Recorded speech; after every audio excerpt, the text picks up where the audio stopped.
పరుచుకుందాం. ఆయన నామాన్ని గొప్ప చేయొచ్చు.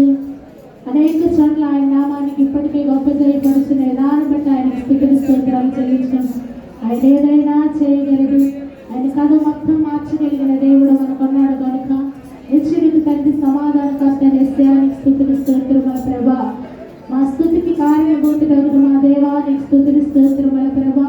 నీ మహోన్నతుడివి మహాగణుడు ప్రభా. యేసయ్యా, భూమి ఆకాశముల నోటి మాటతో సృష్టించిన మా సృష్టికర్త నీకు స్తుతులు స్తోత్రముల ప్రభా.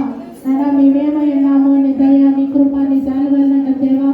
యేసయ్యా, ఈ కరుణపు చూడలేక అనేక మంది నశించుకుపోతున్నారు ప్రభా. నేను నశించిన దాన్ని వెంటనే రక్షించుటకు మనిషి కుమారుడిగా ఈ లోకానికి వచ్చిన మా మహోన్నతుడా నీకు లెక్కలేని స్తుతులు స్తోత్రముల ప్రభా. నీ స్నాన యేసయ్యా, నీ సన్నిధిలో ఒక్క దినము గడుపుట కంటే 1000 దినముల కంటే శ్రేష్టమన్నా ప్రభా.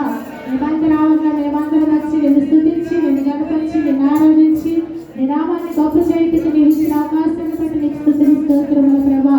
యేసయ్యా, నీ సన్నిధిలో సంపూర్ణ స్వస్థత కలవన్నా ప్రభా. నాయనా, నీ కుడి చేతుల్లో నిత్యము సుఖములు కలవన్నా ప్రభా.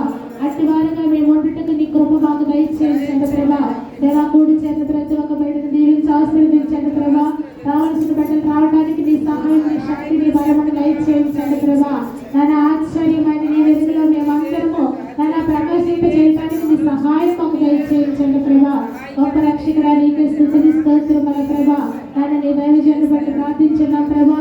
నీ వాక్యం చెప్పుచుండగా నీ ఆత్మ తోడేయించి మంచి వర్తమానం అనుసరించడానికి నీ సహాయం దయచేయించండి ప్రభా.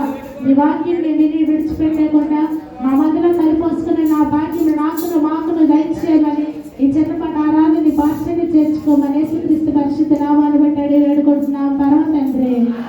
ఆమేన్. అందరూ కూర్చున్నట్లయితే వారు పాటపడుతున్న దేవనామాన్ని మహిమపరచుకుందాం.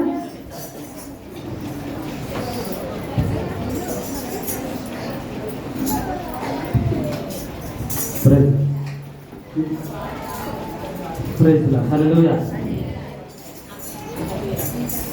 దేవుడు నామ స్తోత్రం కలిగినాక మరి ఈ ఆదివారం మరలా మీతో ఉండడానికి దేవుడు సహాయం చేస్తున్నాడు. మరి నేను వేరే దగ్గరికి వెళ్ళాల్సి ఉంది కాబట్టి ఒక పావు గంటలో ముగిస్తాను. మరి ఈరోజు అందరూ తొందరగా వెళ్ళవచ్చు, పర్లేదు. దేవుడు నామ స్తోత్రం కలిగినాక హల్లెలూయా. మరి బైబిల్ గ్రంథంలో నుంచి మాటలు ప్రతి వారం మనం వింటున్నాం. విశ్రాంతి దినాన్ని పరిశుద్ధ దినంగా ఆచరించడానికి దేవుడు మనకు సహాయం చేస్తున్నారు. మీ పక్క వాళ్ళందరికీ వందనాలు చెప్పండి, ప్రేజలాడు చెప్పండి. మీ పక్క వాళ్ళందరికీ కొంతమంది పక్కన కూర్చున్న తర్వాత నువ్వు వచ్చావా అంటారనమాట. అయిపోయింది ఎందుకంటే పక్కన ఎవరున్నారు కూడా మనకి కొన్నిసార్లు తెలియదు అనమాట. అది అటువంటి పరిస్థితిలో కొన్నిసార్లు మనం ఉన్నా సరే దేవుడి మందిరంలో ఒకరికొకరు సహవాసం కలిగి ఉండడం దేవుడికి ఇష్టకరం. హల్లెలూయా. బైబిల్లో ఉన్న అనేక వాస్తవాలు ప్రతి వారం వింటున్న వారు అందరూ హల్లెలూయా చెప్పండి. హల్లెలూయా.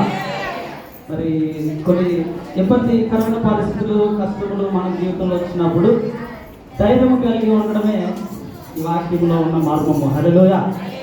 ధైర్యం కలిగి ఏ విధంగా ఉండాలో బైబిల్ నేర్పిస్తూ ఉంటుంది. ధైర్యం కలిగి ఎలా ఉండాలి.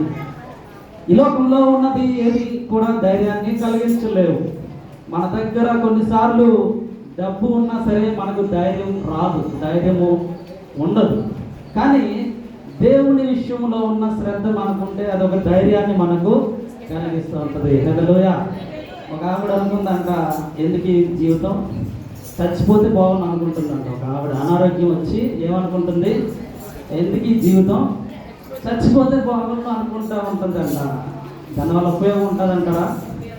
ఏమీ ఉపయోగం లేదు. తను ఏ విధమైన పరిస్థితుల్లో ఉన్నా సరే ఆ దేవుని యందు నమ్మిక కలిగి బలం కలిగి ఉంటే ధైర్యంగా ఉండగలదు. హల్లెలూయా.